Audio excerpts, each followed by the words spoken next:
Good afternoon, Knicks Nation. On a little later today. Good afternoon. Happy Friday to you. I hope you and your family are enjoying your Friday and getting plans for your weekend. That everybody's safe and healthy. Blessings upon those that work in the healthcare field, along with the first responders who out here every day trying to save lives, along with those who pick up garbage to keep places clean and disease free, along also with those that do the humble work of making deliveries for our convenience. Double blessings on the heroic people who are out here trying to help rescue, deliver, and recover teenagers and children who are the unfortunate victims of child molestation and pedophilia. Those also people who are victims of prostitution and child prostitution, pornography and child pornography, human trafficking and sex slavery. Double curses on the perpetrators of these things, double curses on the profiteers of these things, and double curses on the perverts of these things. Finally, double blessings on the homeless. Nearly 600,000 men, women, and children homeless in the United States of America, and millions around the world in similar or worse conditions. Blessings upon them, for theirs is the kingdom. Today I want to discuss, there's been a lot of talk, and I think people are misunderstanding about the Obi Toppin's minutes. People are thinking that because Obi Toppin was traded, that there are extra minutes. And I'm here to tell you there are no extra minutes. And the reason there aren't any extra minutes is because of the addition of Dante DiVincenzo. Now, he's not replacing Obi at the 4, but the minutes are diminished. And so when I was analyzing the minutes that the Knicks players played this coming season, and you go by how many games people appear in. For example, Isaiah Hartenstein was in all 82 games. He averaged 20 minutes a game.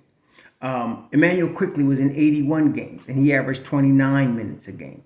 Julius Randle was in 77. He averaged 36. The first 9 players are Hartenstein, Quickley, Randle, Barrett, Grimes, Brunson, Toppin, McBride, and Mitchell Robinson. Those were the 9-man rotation. I didn't include Josh Hart because Josh Hart came with the last 25 games, and Josh Hart basically took all of McBride's minutes, and then any minutes that Sims were going to get, Fournier, Rose, those all went to Josh Hart. And the other players really didn't lose a lot of minutes, if any, but Josh Hart took up a lot of those minutes. So you just basically took McBride out of the 9-man rotation, you put Hart in, and there was your 9 men. Now, Obi being now he was getting 16 minutes a game, those minutes continued to diminish, especially in the playoffs. And Hart was getting more of those minutes. So with Obi gone, there's an Dante DiVincenzo now in, and you got to assume he's going to be in the 9-man rotation. There are no more minutes. The only way that there are going to be minutes available of any significance, there's not even some of you thinking that somebody's going to come in. Some of you were mentioning different power forwards you thought could get 15 minutes, 12 minutes. No, there's no minutes there. Okay, so the only way you're going to get somebody that's going to get additional minutes is you have to take minutes from somebody that's now in the 9-man rotation. So let's look at the rotation again. So based on now, you're going to now have Dante DiVincenzo in the 9-man rotation instead of Deuce McBride. So you're going to get Hartenstein, Emmanuel Quickley, Julius Randle, R.J. Barrett, Quentin Grimes, Jalen Brunson. Now you're going to have Dante DiVincenzo and Mitchell Robinson. Those are, you got 8 of those. I'm missing somebody. You're going to have Dante DiVincenzo. I'm missing somebody. Let me go. Josh Hart. Sorry. So let's do it again. Hartenstein, Quickley, Randle, Barrett, Grimes, Brunson, Hart, Mitchell Robinson, Dante DiVincenzo. You have 9 guys. So now you have a choice. If you're the Knicks, if you're Tom Thibodeau, you have a decision to make. You're going to play this 9. Usually if you're Tibbs, that's what you're going to do. If you're Knicks management, you got to make a decision. Are you going to add a 10th player so that you get a full 10-man rotation, which would mean people in the starting rotation? So, for example, Julius Randle averaged 36 minutes a game. R.J. Barrett averaged 34 minutes a game. Quentin Grimes averaged 30 minutes a game. Jalen Brunson averaged 35 minutes a game. And Mitchell Robinson averaged 27 minutes a game. So yes, you're starting five. What you're going to have to do, if you're going to add another player that's going to play, you're going to reduce the minutes of your starting five. Now, I know a lot of people, including myself, would like to see that. But that's a decision they have to make, whether they're going to do that. Or they trade a player from their 9-man rotation. Okay? So either they're going to reduce the minutes of somebody, or they're going to trade a player. And even if they trade a player from the 9-man rotation, you're going to probably get, let's go through it and I'll explain what I mean. So your starters, you're not trading Mitchell Robinson. Some of y'all, fight against the grain and try to fight and argue about it. Don't argue about what's facts. They're not trading Mitchell Robinson. He's a value, okay? $60 million. They're not trading Jalen Brunson. And in spite of what some of you think, I don't care what some dude wrote about what the Knicks package was. They're not trading Quentin Grimes. Okay? So those three guys ain't going nowhere. And I've been telling you that since last year. That leaves Randall and RJ. They're not trading Julius Randle. They just traded Obi Toppin. They're not trading their starting power forward. That's out. Okay? That leaves RJ from the starting unit. On the bench, you have Isaiah Hartenstein. They're not trading Emmanuel Quickley. Any persons trying to intimate that they could trade Emmanuel Quickley have no idea what they're talking about. They're not trading Emmanuel Quickley. They're keeping him, especially this season. He got no leverage right now. He's got no leverage. Okay? And while the Knicks wanted to do good by Obi, because Obi really wasn't getting the minutes he should get, well, Emmanuel Quickley's getting almost 30 minutes a game. So they're going to hang on to him. He's not going nowhere. And then you still got him on his rookie deal. He ain't going nowhere. Okay? Take him off the table. Josh Hart ain't going nowhere. They just gave up a first-round pick to get him. He's not going anywhere. So there's two of your four-man bench rotation that's not going anywhere. You just acquired Dante DiVincenzo. So he ain't obviously not getting traded. So that leaves Isaiah Hartenstein. So you have really two possibilities of trade. There is, and then of course you got Evan Fournier's $19 million. You still got Evan Fournier's $19 million, which that's why I'm thinking, even though they could go to war with what they got right now, they could go to war with the soldiers they got. I think there's another move coming, because and really what makes me think that is Evan Fournier's $19 million. First of all, it's $19 million of expiring money. Second of all, Evan Fournier's in his prime. He cannot help the Knicks right now. He can help some other team.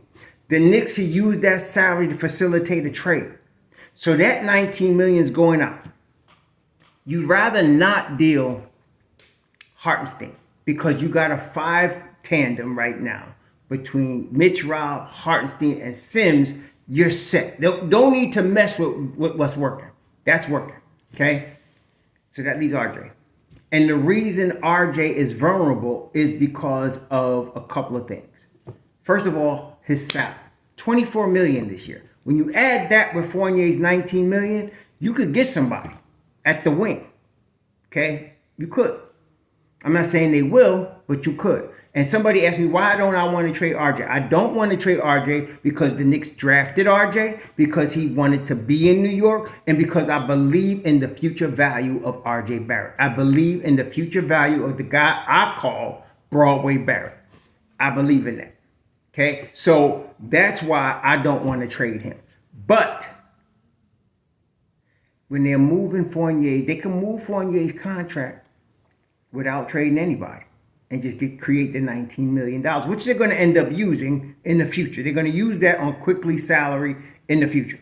And of course, they're going to use that on the difference between what Hart is making now and what he's getting ready to make. And it's estimated he's going to get anywhere between $18 million and $20 million this season. So he's making 13 now. So you got another up to $7 million to cover. So you want to cover, you got to cover that. So you're going to use up Fournier's $19 million. So you're going to move Fournier. So the question is, who do they move him for? They can move him for, just picks, or they can add the 2 picks they just got for Obi and move him someplace. Not that many teams. I mean, there's a few teams still got some cap space, but not that many now. So you got to include him in the deal. So you got that. You got RJ, and I said a couple of reasons. Number one was his salary, $24 million. Number two, there's a couple of guys out there that I've been telling y'all are presently, in the present, better than RJ. Okay, that's OG Anunoby in the present is better than RJ. To me, of what's left out there in terms of trade bait, he's the best guy left. He would fit better than RJ in this lineup. You also got Jeremy Grant, who just signed a deal. And if you wanted to move an expiring Fournier with a RJ would fit well in Portland because they're rebuilding now. They're going to trade Dame Dollar. Jeremy Grant doesn't fit anymore. So he's more of a prime professional right now than RJ. RJ, though, has, again, I want to stress, I don't want to trade him, but I'm trying to be real with y'all. Some of y'all can't differentiate that, and I'm just deleting some of y'all that keep saying, what is your hate for RJ? I have no hate for RJ. But some of y'all don't want to hear that, and I don't want to hear y'all anymore. So we'll just deal with that. But what I'm trying to say is, because of his age, because of his upside, because of his future value, if you want to get present value for him, you could do that right now with a Jeremy Grant, who I feel now, I like OG a little better because OG's going to be 26. He's just entering his prime. He's 6'7", 232 pounds. He is a tough dude. He is an all-NBA defender. And he's a 40% three-point shooter. So, you just better, period, right now. Not saying future he's going to be, but right now he is. So you can do that. You can do Jeremy Grant. Other than them two, I don't know about, you got Cam Johnson, but he just signed with the Nets. So that's off the table. You're not going to get Mikal Bridges, I don't think, for RJ and Fournier. You might, but I don't think the Nets are going to do that. They've turned down much better packages already.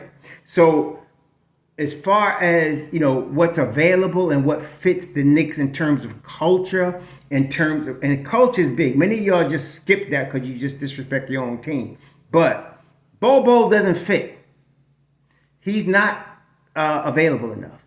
Miles Bridges doesn't fit. The Knicks are not going to have a wife beater on their team. They don't need that distraction right now. Okay, that's what I'm saying to y'all. So not everybody fits. You mentioning Miles Bridges, some of y'all mentioning Bobo. This ain't NBA 2K. You just place player in there. It doesn't work like that. So they really, the players that fit is OG and Jeremy, and both of them are available.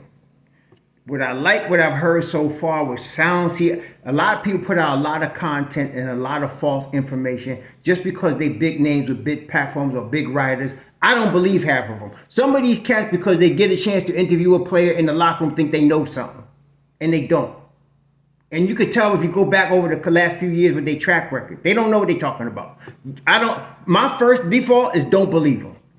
But what I do believe is character traits. For example, if somebody says the Knicks have a price point for a player, I believe that, and I've been telling y'all that since the Don came on board. He's not going to overpay. He's got a price in his mind that he wants to pay for a player, and if it's above that price, he's going to walk.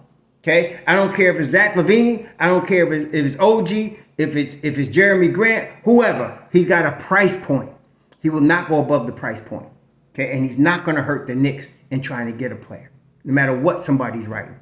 All right? So that's what I'm telling y'all. So right now, the way this thing looks, there's really 3 players that's out there. I would be surprised if there was another player I didn't hear about that I don't know about, but there's 3 players really. There's OG Anunoby, there's Jeremy Grant, and there's Zach LaVine. Those are the only 3 that you really can see coming to the Knicks. There are players of lesser ability that would also fit, but I wouldn't trade. Like Dorian Finney-Smith, I like Dorian Finney-Smith. He's solid.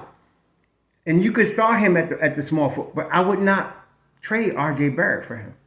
I'm not trading RJ Barrett for a guy he might fit, but his future value is so much less than RJ. It's just, no. But you got to have somebody that's at least can step in and provide you more right now. Okay? That's what I've been telling y'all. If some of y'all get your emotions all tied up, y'all really hard on the nutsack, some of these players, and you just don't understand the future of the real team overall. I'm dealing with the whole team. The overall 50 plus win, long-term sustainable winning that we're trying to get done here. So far, we've just traded Obi. Really. Okay. I don't even count Kevin Knox because that wasn't part of Tibbs' regime. That wasn't part of Leon's regime. I ain't count Kevin Knox. Really, from the Leon Rose regime, we just traded Obi. That's it. We got Grimes. We still got IQ. We still got Hartenstein. We got Brunson. We got a lot of guys from this regime that we still have. Jericho Sims, Deuce McBride. We still got those guys. So, as I said in the beginning of the spring, I've been telling you there's 4 dudes: IQ, Obi, Randall, Barrett. So we traded Obi. Barrett's the next logical move. I know some of y'all don't like that, but some of y'all just got to get real. The Knicks are trying to win. Somebody said, well, why do they always trade fan favorites? Let me explain something to you. Their job is to win, not keep fan favorites. Okay? They're going to sell out Madison Square Garden, regardless. Okay? So they're trying to win. Fan favorites, they don't care about that. So right now, if trading RJ Barrett gets you deeper in the playoffs, they're going to make that move. Okay? They're going to make that move. So that's what I'm thinking right now. But it could happen, and let me just explain, this is the linchpin right here. Price. Remember, I did a video a while back where I was talking about value. Value. The Don is into value. He's a shopper, but he ain't overpaying for nothing. And that's good. So he's into value. So now he's looking at, now I also like Tobias Harris. I like Tobias Harris in that RJ spot because he's a professional level defender and shooter. This guy doesn't make a lot of mental mistakes. He's veteran. Tom would love him and he would fit. But so that's another outside. So really I have 4 guys. There's Tobias Harris. There's Zach LaVine, who's the most expensive out of the bunch. There is OG Anunoby, and then there's Jeremy Grant. So the thing I don't like about Jeremy Grant is homie just signed a 5-year deal, and he's already 30, or is he close to 30, 29, 30? So that means you got to keep him for 5 years. Now, in 2 years, that $30 million salary is not going to sound like it does now. It's not going to sound like it does now, but it's still going to be 5 years. The Don don't like no 5-year deals. You know anybody in the Knicks that got a 5-year deal? Randall got a 5-year deal? Brunson? None of them cats got 5 years. So I don't think he's going to really go for that Jeremy Grant 5-year deal thing. That's why I'm not really looking at that. But Tobias Harris got 1 year left on his deal. OG Anunoby got 1 year left on his deal. Zach LaVine probably got, let me look. I think Zach LaVine got 3 years left on his deal, something like that. Well, he'll deal with them. Anything 4 years or less, I think he'll deal with. But he's not dealing with no 5-year deal. I can't see that. And then, of course, some of y'all, whining about, what's his name? DeMar DeRozan? Maybe, But I'm saying, even DeMar DeRozan, who I don't like on the Knicks. I don't like that on the Knicks. He got no 3-point shot. That small forward spot's going to get a lot of open looks from 3. That's what I'm saying. They got a lot last year, and that's one of the things I heard is RJ was not hitting them at a good clip last year. I feel like he would in the future, but he's not right now. Whereas all the guys I just named, LaVine, Tobias Harris, OG Anunoby, they'll all hit them threes at a good. You give them wide open threes, they're going to hit them. And that position right there on the floor gets wide open threes. So LaVine right now going into this season, he's got 1, 2, 3, he got 4 years left. He got a player option in 26, 27. He's got, now this year he's 40 million, next year he's 43, 46, 49, some big behind money. But he's 4 years. That's what I'm saying. He's the most expensive one. But we're dealing with OG Anunoby, We're dealing with Tobias Harris. I doubt it, but we might be dealing with Jeremy Grant, but I doubt it. That 5 years is not something that Don likes unless he's looking long term and saying, okay, in 5 years, that salary is not going to be that bad. That could be true, but homie will be 34 at that time. We have to see what happens. But I think the OG Anunoby, Tobias Harris thing is something you might want to look at. Like I said, and then there's Zach here, maybe DeRozan, maybe, Jeremy Grant. But the Don's not he's not going to go cheap in terms of giving away RJ for something that may not be valuable in 2 seasons. He needs something that's going to be there for 3 more seasons. That's why I don't like the DeRozan fit. DeRozan is good. Last year he was all NBA, but DeRozan is right now, how old is he? DeRozan he's 34. What, you think you're going to have him at 37 performing at all NBA level? That's what I'm saying. No. Okay? That ain't going to happen. See? So that's what I'm saying. Whereas the rest of these cats are a little younger, you can probably, you could deal with them a little bit more. Like, let's see, the oldest one, I think, like I said, aside from Grant, but that 5 years is a deterrent. But you're talking about Tobias Harris right now. Tobias Harris is just turning 31. So you got him for 2-3 more seasons. His contract's expiring next year. Okay? So we got to be able to negotiate with him. But we'll have to see. But RJ looks like the odd man out right now, if they're going to make a move. If they don't make a move, like I said, they could go to war with what they got. But don't look for no small forwards or no power forwards out here that you think could take Obi's minutes. Obi's minutes are already gone. They're already allocated. That's what they got with Dante DiVincenzo. So, like I said, the only way to do it is to remove a player and add another player. And you're talking about RJ. I'm telling you right now. You're talking about RJ, both in terms of his age, in terms of his salary, which is very reasonable, in terms of his potential going forward. He checks a lot of boxes for teams like Portland or Toronto, being from Toronto. He checks a lot of boxes, okay? Or even Philly. If Philly wants a match with a timeline of Tyrese Maxey, and then you got Joel Embiid on top of it, ain't nothing wrong with RJ. See, so we're going to see how this works out, but I'm thinking you're probably talking about RJ or you're talking about going to war with what you got. That's the real we got. And it really doesn't depend on whether the Don loves RJ. It depends on price and value. That's what it depends on. He's got price in his mind already. They already agreed on a price in the sanctum of the Don's office. They know what they want to pay, and they know what they're not going to pay. And so they're talking to people like Masai Ujiri. They're talking to people like Daryl Morey. They're talking to people at Chicago, Portland, and they're seeing what the prices are. And they're shopping. If the price is right, they'll make a move. If the price isn't right, they'll go to war with what they got. That's where we're at right now. So anyway, buckle your seatbelts. Now here we go for Summer League, starting I think it's tomorrow. I won't see the game live, but I'll see the replay obviously. But I'm looking to see, like I mentioned yesterday, especially the 2 rooks that we got in Martin and Khalid Moore. I'm looking for that. We won't see Obi Toppin Jacob Toppin because he's hurt. He just signed a 2-way contract, but he's hurt. So I don't think he's going to be out there for the summer. And then, of course, there's Isaiah Roby, who really is a 12th man. And we're seeing if he can make the team as a 12th man, basically what we're doing here. So if he can, and if he can be that guy that gets, 8 minutes, and when somebody's hurt 12 minutes, perfect, right? But other than that, we're not going to see a whole lot. Anyway, y'all enjoy your weekend. Be safe out there. Shalom.